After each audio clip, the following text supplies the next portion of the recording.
Sziasztok! Új híreim vannak a vészhelyzeti azonosító matrica kapcsán, amit biztos emlékeztek, hogy Guri is, amikor Dubajba ment, egy ilyen matricát tapasztott fel a motorjára. Kifejezetten arra a célra készítettük, hogy útközben beazonosíthatóvá váljon, fel tudjuk tölteni szükség esetére a vércsoportját, egészségügyi információkat és minden olyan dolgot, amire szüksége lehet, és ne kelljen papír alapon mindenhol magánál lenni, mert lényegében ez egy olyan kártya, aminek a hátoldala a matrica, tehát felragasztható bárhova, és egy NFC-vel beolvasva, a telefon hozzáérintéssel betölthetők róla mindenféle adatok. Ez nem pont az a kártya, de ezen tudom megmutatni, hogyha hozzáérintjük a telefonhoz, akkor be is tölt egy oldalt. Természetesen, mivel ez még nincs regisztrálva, itt a beállítási útmutató töltődik be, hogyha készhez kapsz egy ilyen cuccot, akkor mit kell csinálni ahhoz, hogy te saját magadnak aktiválni tud, anélkül, hogy bárki más a háttérben belenyúlna, te saját magad feltöltheted rá az egészségügyi adataidat, de szükség esetén, mint hogy Gurinál is csináltuk, feltöltöttünk digitális névjegykártya funkciót, feltöltöttük a Facebook oldalát, Insta oldalát, YouTube oldalát, hogy útközben akikkel találkozik más motorosok és egyéb személyek, a könnyedebb kapcsolatépítés jegyében egy kattintással onnan be is tudják követni, és meg tudják nézni a tartalmait, ami később kiderült, hogy egy nagyon jó pofa dolognak minősült, hiszen Törökországban még a rendőrök is ezzel szórakoztak, és teljesen elterelődött a figyelmük afelől, hogy őt most meg akarnák-e büntetni bármi miatt vagy sem. Úgyhogy ez amúgy is egy tök jó dolog, de a fő célja, ami miatt ez az egész készült, az lényegében az, hogy a fontos információk, egészségügyi adatok rendelkezésre álljanak bárhol, bármikor.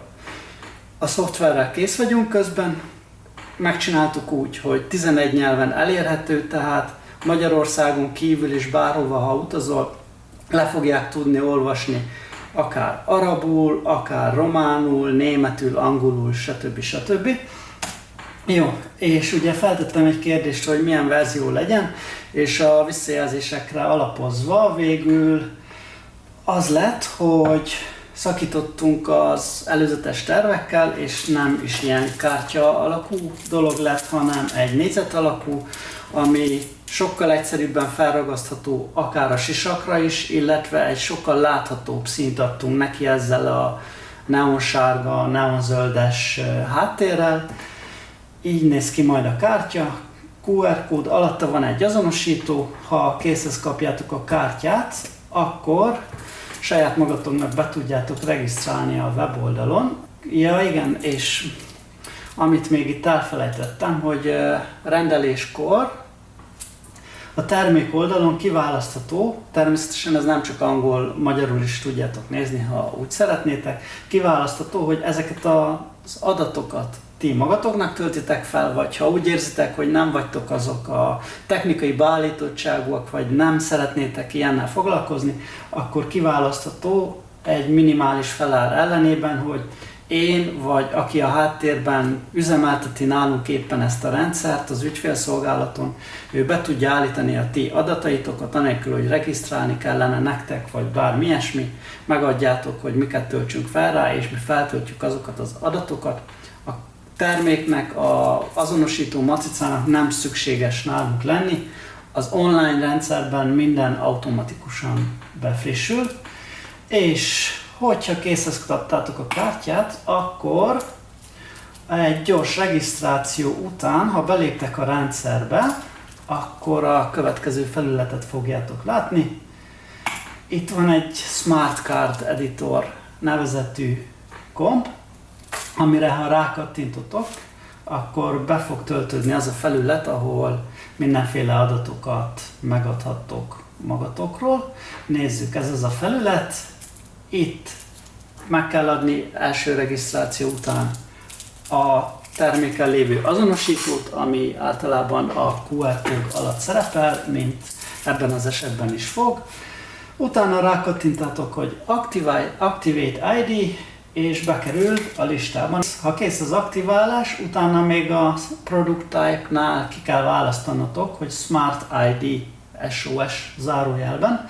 Tehát ez egy univerzális rendszer, mi ezen keresztül a felhasználóink kezelik a digitális névjegyeiket, a Smart kisállat-azonosítóikat, a Google Review tábláikat, akármit.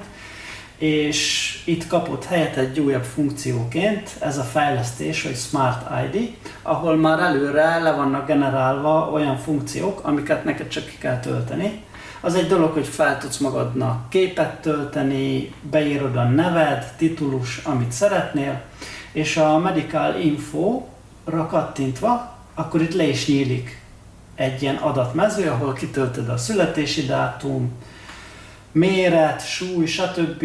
Mindez állítható centiméter, feet, kilogramm, akármi, ugyanis ezt nem csak Európára terveztük, teljesen univerzális, nem csak a nálunk szokványos mértékegységekben, hanem akár Amerikában vagy Angliában használatos egységekben is meg lehet adni a számokat, illetve visszakövethető. Blood type, vércsoport, utána allergiák, hogyha valami fontos dolog lenne, medical conditions, tehát beállíthatod a egészségügyi állapot, medications, ha valami speciális gyógyszerezésre lenne szükséged, speciális igények, ezek mind-mind kitölthetők, emergency contact, vészhelyzet esetén azonosítandó személyt feltölthettek, ha többet szeretnétek, akár többet is feltölthettek, telefonszámmal, névvel, amit csak beírtok, illetve amiről beszéltem, hogy Facebook, Instagram, stb. Kiválasztható, hogy milyen funkciókat akartok rá feltölteni. Kiválasztható a digitális névjegygombtól kezdve a health insurance, tehát hogy mi a biztosítódnak a azonosítója, elérhetősége, stb. Doktorinformációk. Ugye ezt az egészet úgy terveztük meg, hogy nem csak motorosoknak, bicikliseknek vagy egyéb outdoor tevékenységet végző személyeknek lehet hasznos, hanem ugyanúgy nagyon jó jöhet gyerekek számára, iskolatáskára felragasztva, hogyha lemerülne a telefonja és nem találna éppen haza, vagy valami történne vele, a segítségadó személy ezen keresztül kapcsolatba tud lépni a szülőkkel, a tanárokkal, az iskolával, ugyanúgy lehetőség van arra, hogy időseket vagy egyéb egészségügyileg rászoruló embereknek készítsünk ilyen smart azonosítókat, és ezeket felragasztva elhelyezzük a dolgaikon. Úgyhogy nagyjából ennyi, most indulunk ezzel az egésszel. Iszonyatosan sok munka és fejlesztés van benne, hogy eljutottunk erre a szintre, főleg ami a szoftveres háttérrendszerét illeti, hogy ez így tud működni, úgyhogy remélem minél hamarabb, minél többen leszünk, és kapok sok visszajelzést, hogy az alapján menjünk tovább, és mindenkit biztonságban tudjuk. Sziasztok!